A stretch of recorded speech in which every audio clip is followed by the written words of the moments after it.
Okay, hello everybody. My name is Lorna Demo, and this is my data science project with the ASI. So, every dog is different. We have different breeds, different ages, different weights, even different food preferences with dogs, different allergies. And so it follows that there's no such thing as a dog food which is suitable for every single dog. And this is the idea behind Tails.com. They're an online subscription business, and they tailor-make a dog food blend specifically for your dog and deliver it to your door. So Tails.com, they have a very data-driven approach to their business. Data is at the very center of their product. And so the question then is, what else can we do with this data apart from use it to generate the product? Can we, for example, draw insights into customer service, customer interaction through this data? And this is where my data science project came in. So I was looking at the question of what factors influence customer churn and what insights can we draw from the data, which will tell us about which customers really love the Tails product and which ones are likely to churn. And for this, I built a predictive model, and I was assessing customer churn 90 days after the start of a paid subscription. So some initial work I looked at was dog reblends. So again, because it's a real personalized service, if your dog doesn't like the food, and then you can call customer services and say, my dog doesn't like the food, and in some cases, you get offered a reblend. But this reblend comes with a cost, just the resource-intensive cost of making this new recipe, like for the dog, and going through customer services. So is it worth it? Well, if we look at, for those two groups of customers, the people that did get a reblend after contacting customer services and those that didn't, we can see the retention rate in the reblend group is a lot higher. So we can see from this that customers really value this reblend service. But this is just one factor. And as part of my project, I was looking at all different factors to do with the pet, the customer, the interaction with the service, and looking at which are the real key factors that are driving retention.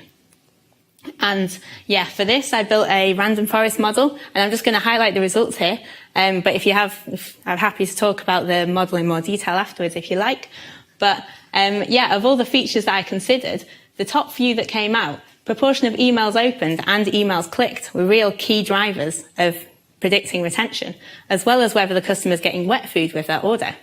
So just looking at those few in a bit more detail, we can see for the wet food, people that get wet food with their order are much more likely to be retained in 90 days' time.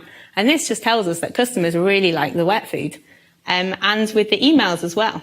So the graph on the right, you can see that if you open just one email out of all of the notification emails that Tails send you, if you open just one of those emails, you are much more likely to be retained. And this pretty much just tells us that the loyal customers are also the most engaged customers. And this is a really key point for Tails, because they're an online subscription business. And so email is the main point of contact between Tails and between customers. And so from this, you can really identify who your loyal customers are and who really loves the product. So just to finish off then, the business impact, what can we do with these results? So we know that reblends improve retention. That's great news. So we know that from this, that Tails are going to start proactively rolling out reblends to more customers that don't like it, and also possibly automate the service so that you don't have to go through customer services to get access to a reblend of food. And that wet food is a really popular product. So this is a comparatively new product that Tails are offering. So with this, we know that people really like this service, so this can become part of the main offer. And finally, that the loyal customers are the ones that are engaging with the emails. So with this result, a newly appointed CRM manager can now focus on email subject lines, what helps customers engage with the emails, because we know that this is a real big driver of retention.